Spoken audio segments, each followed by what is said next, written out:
Abstract painting છે. એમણે વિશ્વમાં સહજ જે પ્રવાહ છે એના લય અને ગતિ છે એને આકારિત કરવાનો વિનમ્ર પ્રયાસ કર્યો છે. કલા રસિક છે, કલા પ્રેમી છે, એટલે આવો પડકારરૂપ પ્રયાસ એ કરી શક્યા છે.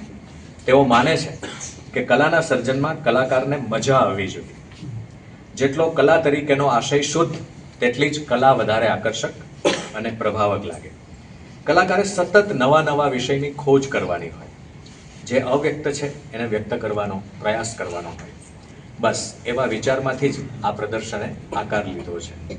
વૈશ્વિક પ્રવાહ આંખનો નહીં તેટલો અનુભૂતિનો વિષય છે. એવી અનુભૂતિ નિસર્ગ આહિરને ખૂબ છે, કેમ કે તેઓ કવિ પણ છે, કુદરત પ્રેમી છે અને એમનું બાળપણ પ્રગાઢ પ્રકૃતિની વચ્ચે વીત્યું છે. જુનાગઢની પાસે કેશોદ અને કેશોદની પાસે નાનકડું ઈસરા ગામ, એમાં નિસર્ગભાઈનું મૂળ વતન છે. એ ધરતીની ધૂળમાં આળોટીને એ મોટા થયા છે. એ ધૂળ સાથેનું જોડાણ પણ એણે અકબંધ રાખ્યું છે. અહીંથી થોડું પણ અવકાશ મળે એટલે નિસર્ગ વતનમાં હોય ને હોય છે. એમણે ચિત્રકાર હોવાનો દાવો નથી કર્યો. રૂપ નિર્મિતિ કરવી એમને ગમે છે, એટલે એમને ગમેલા કલાનુભૂતિના આનંદ લોકને સૌ સમક્ષ વહેંચવા માટે આ પ્રદર્શનનું આયોજન કર્યું છે. મૂળ આનંદ છે કે મેં હંમેશા બધી ખોજ કરી જાતની કેલિગ્રાફીમાં કરી હોય કે આ રીતના, અને જાતે જ ઘડાયો છું. એટલે આમાં હળવાશ જે છે એ મેં જીવનમાં જીવેલી અને માણેલી હળવાશ છે. બાળપણમાં ખૂબ મેં પ્રકૃતિને જોઈ છે. નાનો હતો ત્યારે વાદળને બહુ જોયા છે. એટલે વાદળની લીલા મને થાય કે એક સુંદર પ્રવાહ બધે વહી રહ્યો છે. એ પવન રૂપે હોય, એ કોયલના ટહુકા રૂપે હોય, કે એ અજવાળાને અંધારાની લીલા રૂપે પણ એક પ્રવાહ વહેતો હોય. જે સૂર્ય આવે, ચંદ્ર જાય, બધું મેં ખૂબ જોયું. પછી મને થયું કે મારે આ બધું વ્યક્ત કરવું તો કઈ રીતના કરવું. એટલે બહુ ચેલેન્જિંગ હતું, કારણ કે તમે કોઈ રૂપ લઈને વાત કરી શકો, ગાય કે ભેંસ કે એની વાત કરી શકો, પ્રવાહને તમે કઈ રીતના મૂકી શકો. એટલે જે ફ્લો જે છે એ મને ક્યારનો મૂંઝવતો હતો, અને એને સહજ રીતે મને આ ચિત્રો ચેલેન્જ કરતા, આમાં આ કરી શકાય, જો આ કરી શકાય, આ ફિનિશિંગ પોઈન્ટ નથી, અધૂરા અલ્પવિરામ જેવું લાગે, પણ મેં કે ના, કશું નથી કરવું. મેં મારી જાતને બહુ રોકી છે કે મારે બહુ સહજ રીતે રહેવું છે. એટલે મેં સ્પેસ આપી છે, બહુ જ લાઇટ સ્ટ્રોક આપ્યા છે, એકદમ કલર્સને પણ રેલાવા દીધા છે. એટલે હું એવું માનું છું કે જેટલા ગંભીર થઈએ ને એટલી કલા વધારે બગડતી હોય, જેટલા સહજ રહો એટલા. અને મેં તો બહુ મોટા કલાકારોને જોયા છે અને એટલા સરસ કામ કરતા હોય છે. વૃંદાવન ભાઈને તો મારી કોલેજમાં લઈ ગયો હતો અને એને પોર્ટ્રેટ સરસ કરેલું. એ રીતના બીજા આર્ટિસ્ટને પણ જોયા છે. તો એ સહજતાની એટલી મજા લેતા હતા, એ હું માનતો હતો, અને એ જ મજા મેં લીધી છે. એટલે ચિત્રકાર તરીકેનો કોઈ દાવો નથી, આ વેચાણ બાબતે પણ નથી, પણ એક રૂપ સર્જવું મને ગમે છે. તમે એક સ્ટ્રોક મારો ને એક રૂપ આખું આવે, એક ફોર્મ બનતું હોય, દેટ ઇઝ વન્ડરફુલ. કે અને અંગ્રેજીમાં કહેવાય છે કે painter is a little God, કારણ કે પોતાનું રૂપ બનાવે છે. એટલે એ મેં લીધું છે. અને પિકાસોની વાત પણ મને એટલી યાદ આવે. પિકાસોએ બહુ સારી વાત કરી કે some painters turn yellow point into sun. કેટલાક પીળું જે બિંદુ છે એને સૂર્યમાં પરિવર્તિત કરે, અને others sun they turn the sun into the yellow dot. આ બહુ મોટી વાત છે. એટલે મેં એવો ટ્રાય કર્યો છે કે મારે સૂર્યને ટપકો નથી બનાવવું, પણ ટપકાને સૂર્યમાં કઈ રીતના લઈ શકાય, એટલે એ પ્રવાહને કઈ રીતના મૂકી શકાય એ વાત કરી. અને વેસલી કેન્ડિન્સ્કી જે એબ્સ્ટ્રેક્ટ પેઇન્ટિંગની શરૂઆત જેણે કરી કહેવાય છે, રશિયન આર્ટિસ્ટ, અને એને બહુ સારી વાત કરી કે there is no must in art, art is free. તો એ જે આ હોવું જ જોઈએ એને પકડી નથી રાખ્યું મેં. તો જસ્ટ આ બહુ બધા આવ્યા છે, એનો ખૂબ આનંદ છે. મારા મિત્રો અને જેની સાથે ગરબો રહ્યો ચિત્રકાર છે, ઘણા બધા નામ, પ્રતિષ્ઠિત નામો છે. અને ખાસ તો મેં સહજ ફોન ઉપર જ આ બંને વડીલો મારું આમંત્રણ સ્વીકારી લીધું. અને હું થોડાક સામાજિક, મારા પિતાશ્રીના આદર્શ સભ્યને કારણે અટવાયેલો પણ હતો, બહુ પહોંચી નથી વળાયો, પણ બહુ શોર્ટ ટાઈમમાં બધું આખું આયોજન થયું.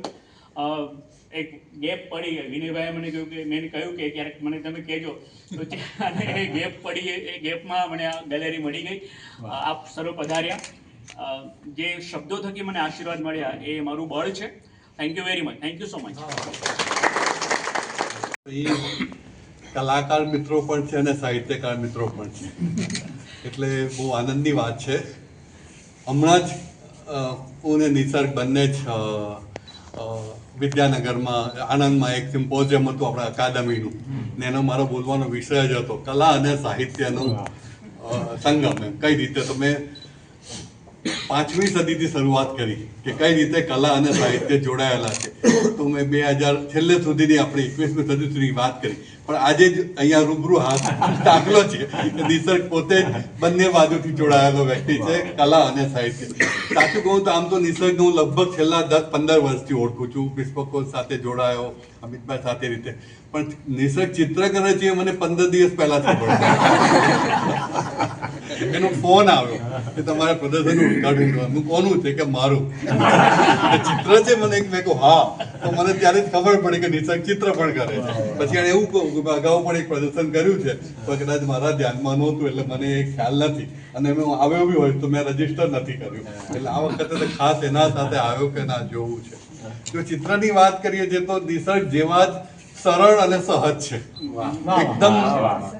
એકદમ સરસ રીતે એને રમત કરી છે, જુદી જુદી રીતે રમ્યો છે. બ્રશ, મોટું બ્રશ, નાનું બ્રશ, આપણા કેલિગ્રાફીના લસરકાઓ માર્યા છે, ઇમ્પાસ્તુની જેમ જાડા જાડા કલરો મૂક્યા છે, અને જુદી રીતે એમ કહીએ ને કે આનંદથી, જેટલી સહજતાથી એ લખે છે એથી વધુ સહજતા જેણે ચિત્ર કર્યા છે, એકદમ આનંદથી. અને આ જ રસ્તો છે ચિત્રમાં ઊંડે જવા માટેનો. કારણ કે તમે શરૂઆતથી જ ભાર લઈને કરો ને તો આગળ જઈ નથી શકાતું. જેટલું સહજતાથી શરૂ કરો તો તમે આગળ જઈ શકો. જ્યારે એણે મને ચિત્રનું કહું ત્યારે મને નવાઈ લાગી. મેં કીધું આટલું બધું કામ તો છે, જે સાહેબે પણ વાત કરી, સોલંકી સાહેબે વાત કરી કે 1-2 મેગેઝીનો દર મહિને એકાદ ચોપડી આવે જ કે જે રમણીકભાઈ મોકલે ને નિસર્ગે કરી હોય. આપણે ક્યાંક વાત થાય તો કુમારભાઈ કે નિસર્ગ હમણાં કરે છે, ભાગ્યેશભાઈ સાથે વાત થઈ, નિસર્ગ હમણાં આ ચોપડી કરે છે. કોઈ બી આપણે ચાપડિયા સાહેબ સાથે વાત થાય તો એ પણ કે નિસર્ગ અત્યારે આ વાતો કરે. આ બધું ચાલુ હોય. એમાં પાછું મારે કંઈક, મારું તો નિસર્ગ ઘણી જગ્યાએ મદદરૂપ થાય. હું કંઈક આડું આડું લખું એટલે પછી નિસર્ગની પાસે જાઉં, સાહેબ કાલે કરી આપીશ એમ. એ કોઈ દિવસ લાંબો વાયદો કર્યો એવું મને યાદ નથી. એમ 2 દિવસ 3 દિવસમાં તરત જ સહજ. હમણાં જ એક મારે આર્ટિકલ નવનીત સમૂહમાં મોકલવા હતો, વાત કરી, અને એ વખતે મને લાગે એના જ પુસ્તકોના વિમોચન હતા. બરાબર. અમે કહ્યું કે મને રવિવાર આપો, અને રવિવારે સવારે બેઠો હશે અને અમે કહ્યું રાત્રે 2 વાગે ઈમેલ આવ્યો. એટલે કેટલા વાગે એને પૂરું કર્યું હતું આપણે જોઈ શકાય કે સવારે મેં ઉઠીને જોયું તો રાત્રે 2 વાગે ઈમેલ આવ્યો હતો. એટલે એને રાતે પૂરું કરીને મોકલી આપ્યું ને એ વાત આગળ ચાલે. એટલે એટલી સહજતાથી કામ પણ કરે છે અને સાહિત્ય સાથે બી જોડાયા છે. ખરેખર આનંદની વાત છે. અને આ જે બધા ચિત્રો જોઈએ છે એણે બહુ સ્પોન્ટેનિયસલી, એટલે જ્યારે કોઈ વ્યક્તિ આવો શો કરે તો બહુ ભાર હોય. ઇવન આ શો દરમિયાન બી મંગળવારે ઓપનિંગ હતું, હું રવિવારે એને કંઈક કામ માટે ફોન કરું છું તોય મને એ કામ કરીને આપે છે. નહીં તો પછી એનો ભાર ચાલતો હોય કે ના મારું શો છે હમણાં ના કરતા, પણ એ કરી આપે છે. તો બસ મારા તરફથી બહુ જ શુભેચ્છાઓ, અને સરસ આ ગમતા સદી શો કરે. આભાર રેલિયા સાહેબ. નિસર્ગભાઈ એનો પ્રતિભાવ આપે. આભાર માને પહેલા મેં જીવનમાં શું છે કે કોઈ દિવસ હું કોઈ પરીક્ષામાં ફેલ નથી થયો. એક પરીક્ષામાં ફેલ થયો છું, ચિત્રકામની. સૌથી અનધિકૃત બોલનારો હોવ તો હું છું. પણ નિસર્ગ સાથેનો સંબંધ, અને જેમ આપણે કહીએ છીએ ને કે સ્પીકિંગ પોએટ્રી, એમ સાયલેન્ટ પોએટ્રી, એણે સાયલેન્ટ પોએટ્રીને આપણી આગળ રજૂ કરી છે. અને હું તો નિસર્ગને જોઉં છું કે આગળ પણ એનો વર્સેટાઇલ પર્સનાલિટી છે, બહુમુખી પ્રતિભા ધરાવે છે. હું તો જોઈ જ રહ્યો છું સાયલેન્ટલી, અને એ ખૂબ આગળ જશે. મારા આશીર્વાદ છે. અને આપશો એને કંઈક મારા રેફરન્સમાં ફૂલ સાહેબને કંઈક એક મેસેજ મોકલ્યો હતો, શું હતું ખબર નહીં. અને આજે હરીન્દ્રભાઈને યાદ કરીએ ત્યારે એની સાથે સાથે ઘણા બધા કવિઓને યાદ કરવા પડે કે જેણે ચિત્રો બનાવ્યા છે આપણા દેશમાં. એટલે આપણે ત્યાં આપણે રવિન્દ્રનાથ ટાગોરથી વાત કરીએ તો એ ઉત્તમ કવિ સાથે સાથે ઉત્તમ ચિત્રકાર પણ હતા. ત્યાંથી વર્તમાન કાળમાં આવીએ તો ત્યાં જે સરસ લખે છે, અત્યારે સરસ ચિત્રો પણ બનાવે છે. પછી ગુજરાતમાં આવીએ તો આપણે ત્યાં આદિલ મંસૂરી હતા, એણે ખૂબ ચિત્ર બન્યા. કવિતાઓ સાથે પેરેલલ જે જીવતા એ લખતા, જે લખતા એ ચિતરતા.